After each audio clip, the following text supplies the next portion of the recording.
how do we move forward as a country? How do we come together and actually unite and work together towards a better future when people are quite literally living in parallel countries?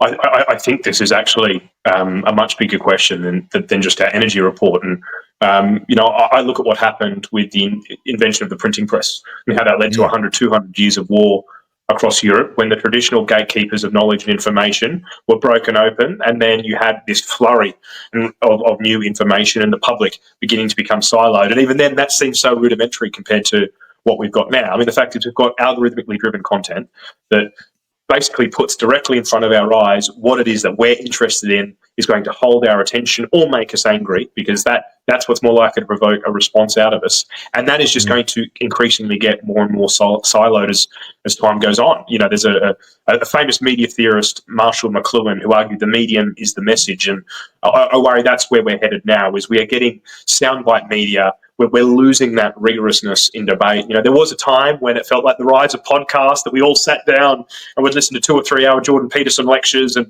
become more intellectual. But I think TikTok has just crashed that like a wave. And we are now just getting very, very divisive content. And I don't know how you can wind that back in. I mean, the thing with the ABC is that their viewer share is shrinking and shrinking and shrinking, and they're increasingly appealing to a very narrow market.